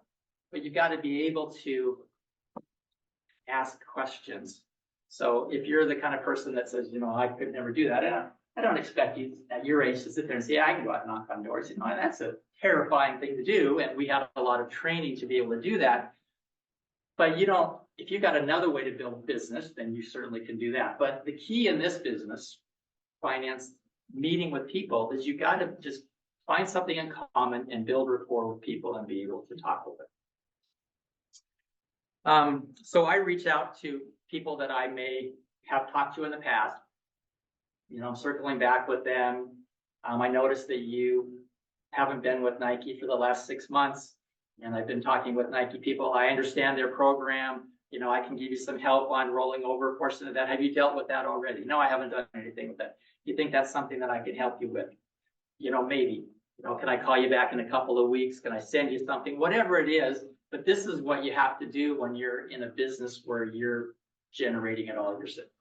I mean, you can put stuff out on LinkedIn and try to get people to respond to you that way, but in the end, you're just gonna have to get out into the community and talk to people.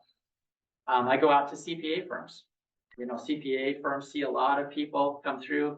You know, they pay a lot in taxes. Maybe they want to minimize those taxes. So I try to get CPAs to refer business to me. Estate planning attorneys.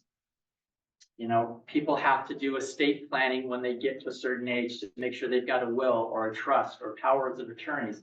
So I talk to those people and say, hey, I have clients that need this service. Can I send them to you? Oh, yeah. Oh, by the way, if you have somebody that, you know, comes into a big inheritance and needs some help investing it, I'm happy to talk with them about that. So that's called prospecting, and that's something that's very important if you want to build more business, if you want to make more money. You know, I also meet with clients if people get an inheritance, for instance, and they need to do some investing. Yeah, I'm like a stockbroker. I'm going to go buy Intel stock or Nike stock or do that kind of thing for them. And I use the term stock. Maybe you guys don't.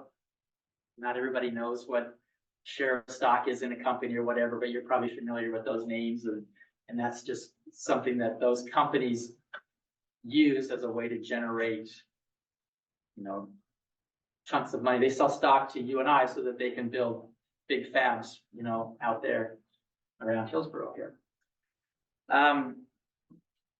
I do annual reviews with clients. I mentioned that, but that's a big part of what we do is just have a review with clients to make sure that they're on track for their goals, or if they're not on track for their goals, what we can do to get people back on track for goals.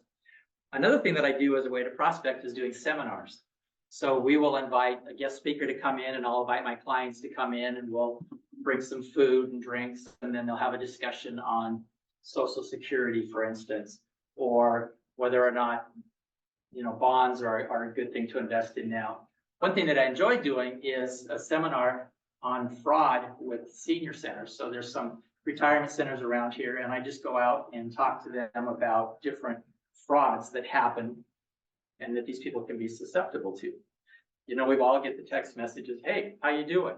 Hey, this number's in my phone book, my phone here, and who are you? And these are all just phishing attempts to get information from people. Emails from people that are scams. I mean, I got one the other day from OnPoint, and it said, you know, this transaction came up, and I need to know if you made it, and click on this link. And I go, okay, I'm not going to fall for this. But I looked, and it was like HTTPS : you know, it's like, okay, S is for secure, and so hey, this works. As soon as I clicked on it, all these Chinese characters came up, and I go, stop. You know, and it's like, here I give a fraud presentation and I fall for it myself because they are getting so good at this. So these seniors that are in these retirement centers, they see this, you know, there's the grandma scam, you know, that they get a phone call and say, you know, grandma, do you know who this is? Oh, is this Billy? Yes, this is Billy. You know, and it's just like, it happens. These people, it happens. And so if I can get out and talk to them about fraud awareness, that's just another outreach, another method to prospect. It's not as daunting as going out and knocking on doors. So I've gone over a lot of stuff here now. Does any of what I talk about, like, bring up any questions or thoughts or comments about any of this? Nope. Maybe I could ask one. No, you go first. What would you say your client book is that you kind of manage, size-wise? You know, it's about $50 million in total assets that I have. It's 250 households, and a lot of them are older, closer to retirement, because I get them helping people get to retirement, and people that are in retirement to make sure that they don't run out of money.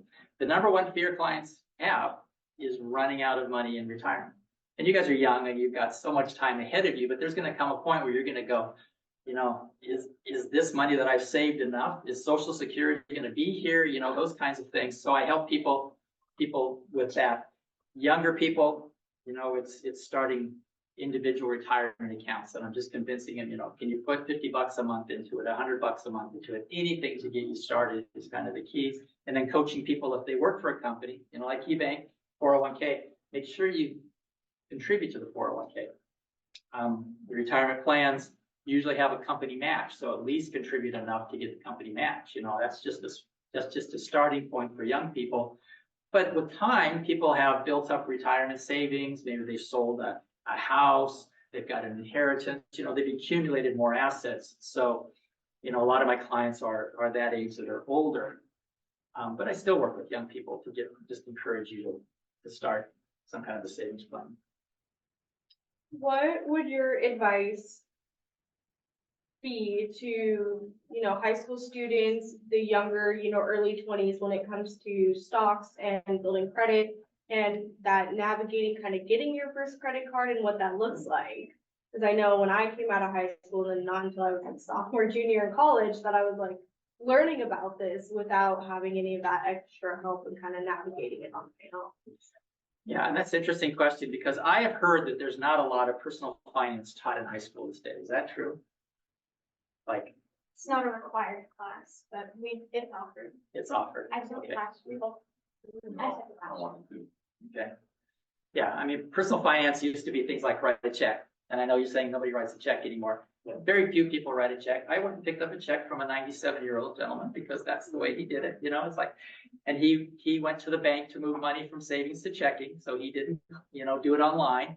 And he wouldn't be convinced that his money was actually in checking to write that check until he got a statement at the end of the month.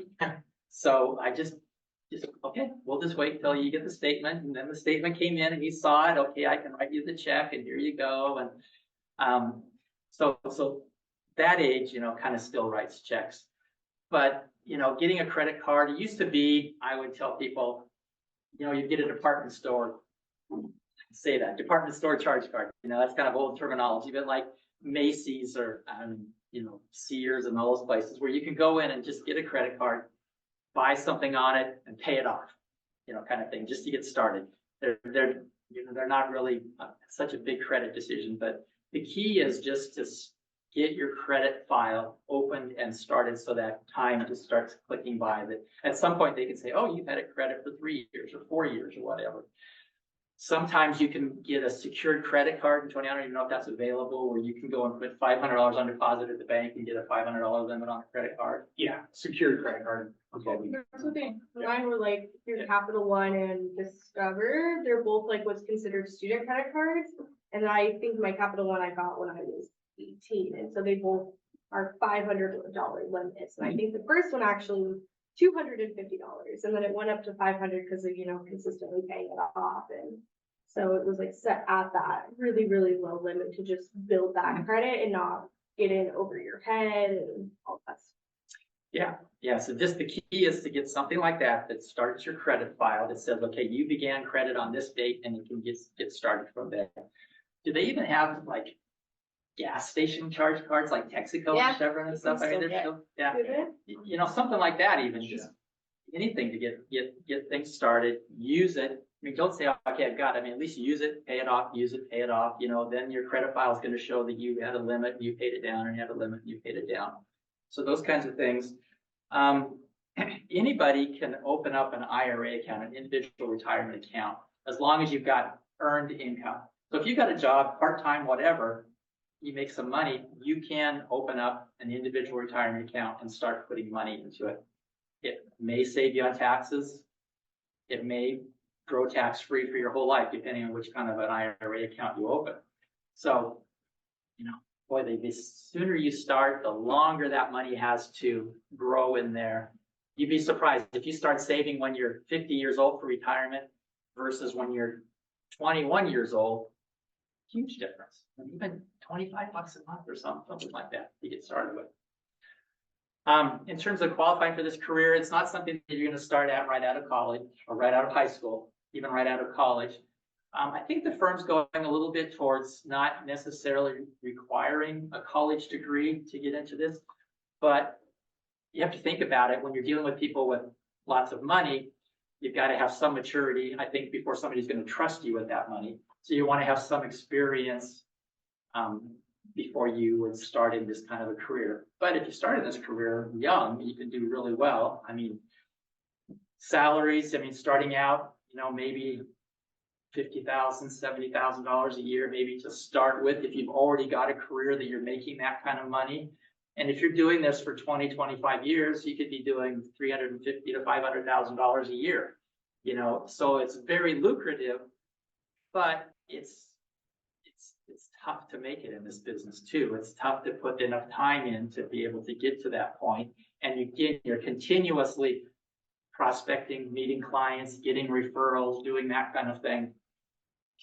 And you're dealing with people's money. So there's, stress, anxiety too, that when the market goes down, thinking of all your clients and how much their values are going down. Are you doing the right thing? Are you making sure that they're positioned the right way? So you've got to have that confidence in yourself to be able to do that investing and to know what you're doing for clients. But you can do very well if you are successful at it. Yeah.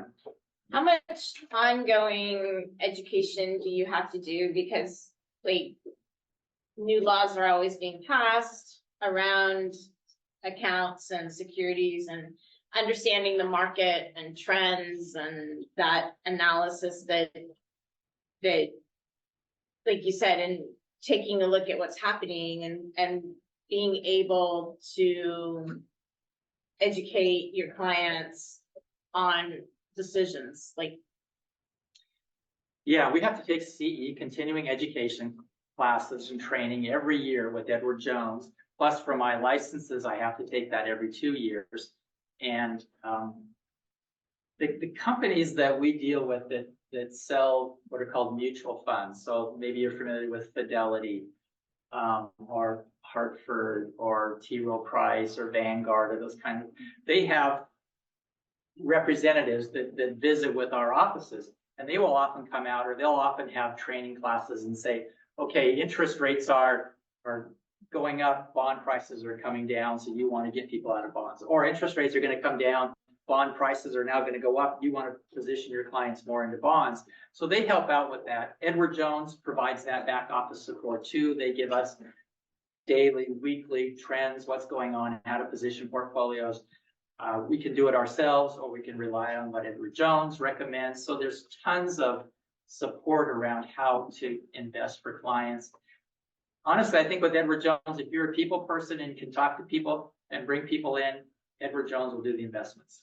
There's an option that you can just say, professionally managed by Edward Jones, just let them do it. You just bring clients in.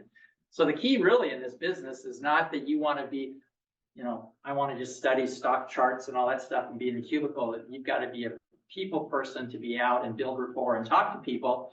But there's all kinds of jobs in finance where if you want to just analyze stocks on spreadsheets, you can go and do that. There's a real career in just analyzing stocks and trends and making recommendations. I wrote down just a whole list of different finance careers, from mortgage loan officers, commercial loan officers, CPA firms, bookkeepers, tax preparers, consumer loan officers, actuaries. If you're really into math and statistics and all of that, you can determine when people are going to die, so you can charge the right premium for life insurance policies. I mean, there's people that do that. CFO, chief financial officer of a company. Every big company has somebody that runs their finances, decides how many bonds to sell, how much stock to make available, how to do the budgeting. Working on the stock exchanges, actually being down on the stock exchange, buying and selling stocks or bonds. You maybe seen some of these people that are down in the bond pits and they're going, hey, and they're taking offers and bids. I mean, you can do that. Investment banker, if you want to work somewhere where you're just helping companies, get bought and sold and providing millions of dollars through that method. Underwriters, if you want to be the one that approves mortgage loans or insurance policies or disability income policies. I mean, you can be an underwriter. You can work for venture capital firms analyzing investment options. You can be a portfolio manager. So you can work for some of these companies like Vanguard and decide, what companies to put into their mutual funds for people to buy. So there's lots of careers in finance over and above just those things that we're talking about now. It's really very broad. And if you have a desire to do that, there's just all kinds of options for you to go into. When you were starting, like you said, you had to do the test, for the licensing with American Family. Was that training provided through American Family, or did you have to go to like the community college and take some classes? And then also with your transition over to Edward Jones and all of those security exams, because isn't there like 6 of them or something, or Well, 7? there's 2, series 7 and 6 exams. What And I did, are those trainings provided by, or is that something that you have to go out to an outside school and get? with the insurance business, I had to go out and do it outside myself. There was an insurance training institute up in the Cedar Hills area up there. So I would go and work my job at the bank, and then I would go up there after work, and I'd get my book out, I'd put my headphones on, I'd put the cassette tape in, push it down, and I would sit there and just listen to him read the book. And I just had to log in. I'd put so many hours in before I could take the test. So I just sat there and listened to those cassette tapes on insurance and just so forth. I mean, there was guys just sitting there reading the paper while they were listening just to be putting the time in. So there was that. And then once I passed that, then I was eligible to go to work for American Family. With Edward Jones, they hired me on, and then they paid for all the training. It was done through an outside firm, but I did it all through Edward Jones. And I was probably 3 months of training, and then I would go take the exam. But you would do the training, and then you would take practice tests, and you just take practice tests over and over again until you were consistently getting 85, 90, 95% on these practice tests. And then you could go down and sit for the exam and hopefully pass it. And then there's the continuing education. You've got to take, for my life insurance license, I've got to take 24 hours of continuing education classes every 2 years. You know, if you're an accountant or CPA, you're going to have lots of continuing education that you're going to have to do as well. Tax preparers, continuing education. So if you think, oh, I can get through high school, I can get through college and I'm done, chances are once you go to work for a company, you're going to be going through their specific training on how to do what they want you to do. It's going to be ongoing. I mean, so being a good learner in this career is great, because there'll be a lot of that. Are those licenses specific only to Oregon? Does that allow you, say you wanted to move to Colorado? Do you have to take? No, I just have to get an appointment in that state. So the licenses work for the whole country. So the stockbrokers, you know, kind of license. But I can only sell securities in Oregon unless I petition with the other state to be licensed. And the firm does that for us. They say, okay, you've got a client in Washington, so we'll make sure you're licensed there, and it'll cost you $50. So you want to be licensed in California because you got clients down there. Okay, you can be licensed there. You can be appointed. Yeah. What skills are needed to get those licenses? Like with some of those tests, like you mentioned the stockbroker's license. So what skills and things for, you know, high school students to kind of prepare and work on if they want to go into a career in finance that you kind of need to, you know, study and pass those tests successfully to get those licensing? Yeah, I mean, you just got to be a good test taker. One, I mean, you got to be able to read stuff, take notes, you know, refer back to it, all of that. And the securities licenses, the Series 7 is going to be certainly math kind of stuff. There's options that are going to be traded. There's going to be calculating bond interest and net present value and those kinds of things. So yeah, and you'll learn all of that, but you can't just look at it and say, I just hate math, you know, I can't do this. No, you kind of need to have a little affinity to be able to do math if you want to do pass some of these exams, because you're going to need to calculate things. Yeah, now it's all online and you've got HP compute calculators and all that kind of stuff, but still you're going to have some aptitude towards math and calculations to do that, pass those tests. You know, but it's studying, it's writing down the notes, it's just, you know, being willing to learn, really, is what it comes down to. So, yeah. Yeah, lots of the tests and CE and securities licenses and all that kind of stuff for this kind of career. What else I had on my list? We had other finance careers, you know, skills to be successful. We've gone over that. Being personable and being able to build rapport, asking questions is important.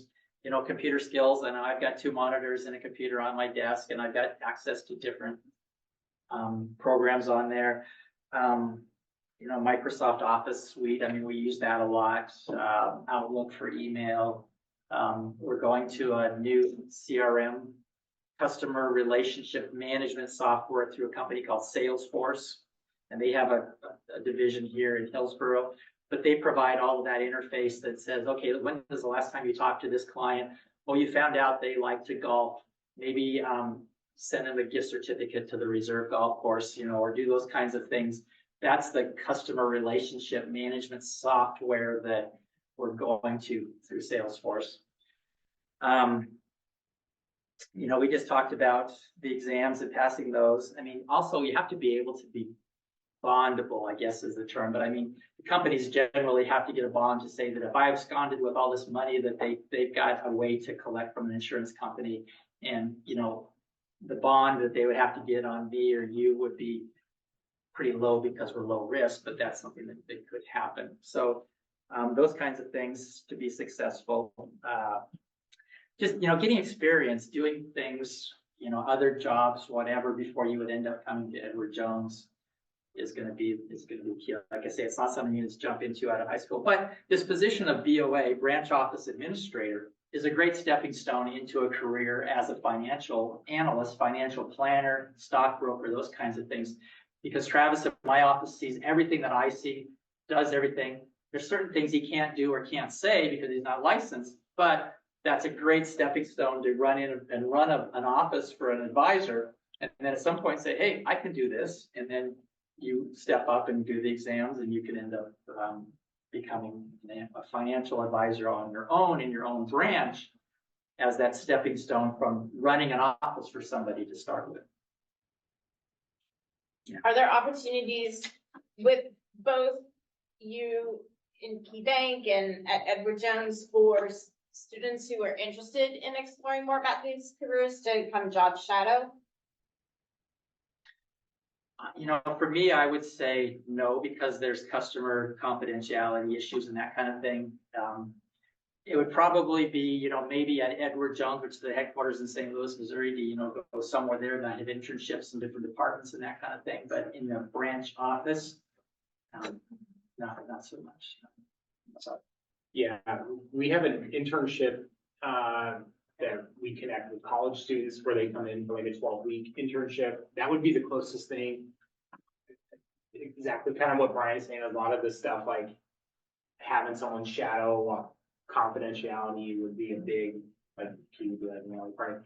I'm open to like anyone coming in and sitting down with me, and I can kind of like, here's this and this. I can kind of show you what I can show you without taking you behind like the teller line and stuff like that. But I can kind of give a rundown, at least, like, here's how the branch functions, here's where the banker sits, here's what they look at, here's kind of how the flow, and then see it from a different perspective without crossing out confidentiality. How do you see the future trends changing within both of your industries, and especially like looking at the advancement of AI and, you know, kind of having the potential to displace some jobs? You talked about that in both your. Yeah, I mean, it's very real, but it's to the benefit of the client. Helping AI to help with portfolios and help put portfolios together is a big plus. You know, there's always that do it yourself. You know, you can go to Schwab or Fidelity or Vanguard or whatever and do your own investments if you want. Or you can have somebody like Edward Jones, Merrill Lynch, UBS, a financial advisor help you through it. And what we provide, though, is not so much just that we can make a better portfolio than somebody else, or we can use AI and they don't, or whatever. It's, you know, when I get a call from a client, you know, and I can tell something's up and they tell me, you know, that their husband was sick and we took them to the hospital and they said that he had cancer and, you know, he died yesterday. And now I've got to help that widow process accounts and, you know, go through what needs to be done to help settle the estate. Or people get an inheritance and they get a big chunk of money and we want to make sure they don't blow it. So there's that kind of stuff that an advisor handles for clients. And there's some clients that prefer that versus I just want to sit on my computer at 11 o'clock at night on my Vanguard account and decide how many bonds I'm going to buy or what stock I should buy or whatever. I mean, we definitely give professional advice and I can help people and I can understand their needs, but AI is coming into that and helping us to develop investment portfolios for people that may incorporate more than just I can do on my own. But yeah, AI is a big issue coming in because a lot of this stuff that in terms of just investment portfolios, that can almost be automated. It's the personal side of it and helping people through real life situations that people appreciate. Yeah. You know, we've seen this trend in banking for a long time now. And I remember when I first started, I'm like, it's so interesting to me that the goal of banking is really to bring more clients in. But so much of the products that we're providing now is keeping clients out. So like online banking, bill pay, debit cards, ATM machines, direct deposit, like those were coming up and being pushed really big when I first got into banking. And it was like, we want more coming into the branch and we want more foot traffic, but like everything that I'm giving people is giving them the reason to not walk into the branch. It's so much of that generation, even me, I'm like, when was the last time I walked into a branch? So, but I think even to Brian, there's always that human element of like, man, I've been in banking for 15 years, but there's so many times where I sit and I'm like, man, I don't rate in stock. Like, what am I doing? I wish I could sit down and have that human element. I think there's still that need for that expertise, somebody who's been through the work, who has studied, knows the analytics of it, knows the trends, and kind of say like, hey, let's get in front of this, let's plan this out. So I see that on the banking side. I saw this trend kind of come in. There was like these mix, and you'll see like the Capital Ones where they're like, we're a coffee shop but a bank. And like, we just want to kind of sit down and like, and there's a commercial that kind of drives me nuts because it's like the opposite of what we like to do. Like, you can open an account with us in as little as 5 minutes. It's like, as a banker who really like, puts forth wanting to understand the client's needs, like I'm like, can't do that in 5 minutes. That's just like, come in and I'll throw something at you and good luck, and we'll send you out the door and grab your coffee and scone on the way out. So there definitely is, and I think it kind of took off, and then more people are like, yeah, that's not the real deal that we want. So they're kind of like pulling that back, and that's kind of what Key did in Oregon, where we went to these financial wellness consultants. There were financial wellness centers where we combined these two positions, and like branch after branch after branch was changing over. And now we're looking back on like, yeah, like now they're introducing a new role to it. It's like called a financial wellness associate, which is essentially a teller for these financial wellness consultant branches. And so they're like kind of slowly backtracking of like, oh, this was a trend, but it didn't really fit with what our client base wanted. So there's ebbs and flows in the AI stuff. Is we use some of it in our own emails and chats that we use, and there's stuff that comes out, and a lot of the fraud stuff is these AI are just kind of throwing stuff out there, and so the bank is trying to adjust to that and using the technology, but making sure like, is this a trusted source at the same time? And like looking at cryptocurrencies and NFTs and like, how does that impact both of your industries? Well, Edward Jones doesn't recommend cryptocurrencies for clients just because it's high risk and it's not backed by anything. I mean, if we have a bond that we sell somebody, it's backed by the strength of the company. Like if you think this bond's going to fail that Nike issued, then you think Nike's going to fail. Cryptocurrency, it's not backed by it. It may be the thing of the future, but right now it's not something that we're recommending to clients. Yeah, it's the same. It's, we've had clients coming in and I need you to help me set up this cryptocurrency through this website. And I didn't have nothing to do with that. Like that is on your own, and a lot of it, it's so high risk and so back over. Look, I made this, and tomorrow you can lose it all. And it's like that. Yeah. And so it's just, there's nothing backing it. It's kind of arbitrary, like, no, we're just going to throw in and this is what it is today. And so it's tough. It took off, especially the NFT stuff kind of took off. And then as more people are like, oh, this is really not backed by anything, there's nothing secure about it, then I think more people came back on there and like, yeah. maybe something trusted, backed and secured. Protected them, you know, so. So what did you guys get out of this? I mean, did you find any benefit on it? Any future finance people here now? Maybe a little bit, huh? I didn't realize how much in everything, how much interaction, I guess, people to people. It's not just a desk. You're right. It's on the phone, it's talking to people, and it's not trying to sell them something. It's just trying to find a way to help find out what their pain points are, you know, what their concern is. And here's what I would suggest, or I would recommend. It's not a hard sell. It's not like, hey, I think you should buy 100 shares of Nike right now. It's on sale. Let's go, give me some money. You know, it's not that. You know, our business can kind of get pigeonholed that way, that's the way it is, but it's not that way at all. Yeah, but it is, if you're in this, it's a client facing, it's, you know, being able to connect with clients. And if you want something, you're just in a cubicle with your spreadsheets, you know, you might be a stock analyst working for a company in New York or something like that, where you just sit in there and just analyze charts and graphs and trends and all that kind of stuff.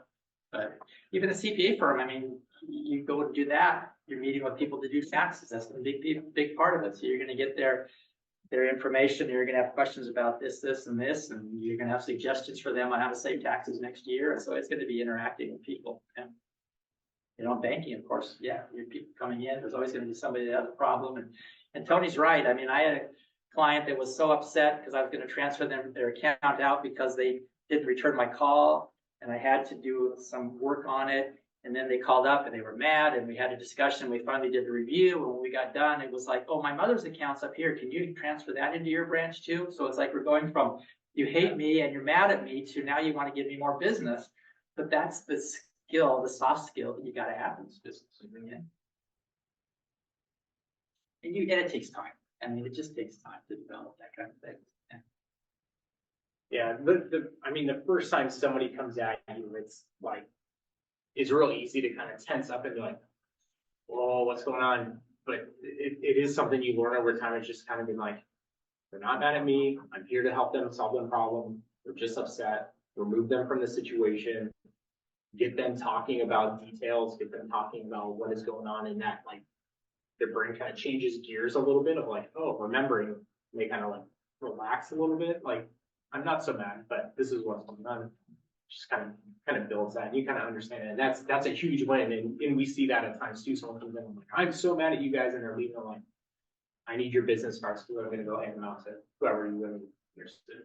And we in the business and the industry that we're in, we're always kind of fighting stereotypes from other stuff. Like, well, I went to this bank and they did me wrong, and you're just going to do the same thing. And I'm like, no. Like, to me, I'm always like, the difference is you as the bank. Like, you are what separates us from anybody else. And so, yeah, hey, I'm sorry you went to X, Y, and Z investment and they just kind of slung products at you, and you feel like your broker kind of didn't have your best interest. But I'm not going to do that. I mean, this is me. This is what I want to do. I have your best interest in mind. Tell me what's going on. Tell me what the struggles are. How can I make a good recommendation for you? And here's why. I think a good way to maybe wrap up is, is there any other questions you guys have? What do you love the most about your job? And what do you find the most challenging, and what do you love the most? And where would you like to kind of grow in your continuation of your career? Yeah, for me, kind of touch on it in the beginning of like, what I love the most is that people development side. Like, I really am like filled up in my day when I can sit down with a team member, have a one-on-one discussion, talk about their career plan, talk about their growth, help them kind of have that light bulb moment of like, oh yeah, that's why I like to do this, because I'm really good at that kind of thing. And so helping them kind of see like, hey man, I'm not the most organized. Okay, well, that's okay. We know about it. We need to work around it, but I'm going to put you in an area that you are strong in. Let's focus on this and stuff like that. So that's the part I love. That's probably my career path, is where I want to go next. What we call an experienced leader who kind of goes into the branches and kind of does that. And they kind of make sure that the branch is having a good client experience, but then also taking care of the teammates. More and more, these leadership councils and the things that I've been on, the thing that gets me kind of going is like, looking at charts and graphs of why people left their role, why people went to another company, why someone went out, and like, are we doing enough for our own team members to keep them here? Are they being valued as, and not just like a member? One of the greatest compliments I ever got from an employee was back when I was with Wells, and she was like, "You're the first manager I ever had that did not treat me like a member, but treated me like a person, and like took time to understand me." I was like, okay. So, my biggest challenges I think are, and is just kind of like trying to develop someone who doesn't really want to be developed. And I just recently had some of this with an employee where it was just like, I'm coming in, I'm collecting a paycheck, and I'm going home. I'm like, okay, well, you know, we have expectations, and standards to fit in, like, you know, having to have some of those harder conversations. You know, me, I always see the potential in people, so I'm always trying to pull it out of them. And someone who doesn't want to see their potential pulled out, it creates a struggle. Like I no longer know how I can manage or lead you because you don't want to. And then it just has that hard conversation, like maybe it's not the right job. You know, some of the biggest, I mean, the things that I enjoy the most is just helping people.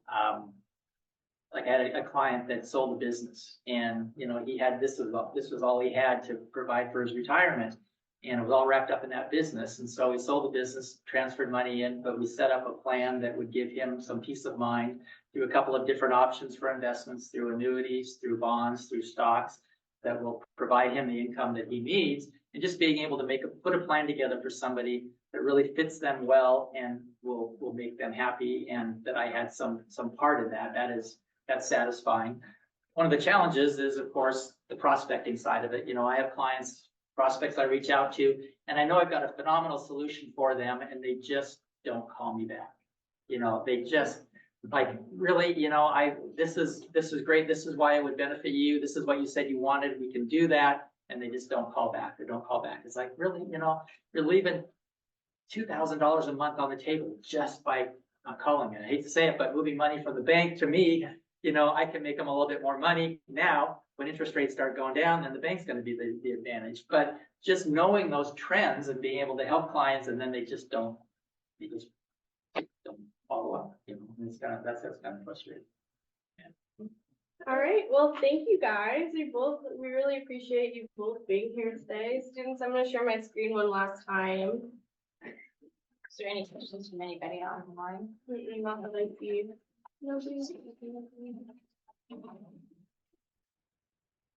And maybe you want to explore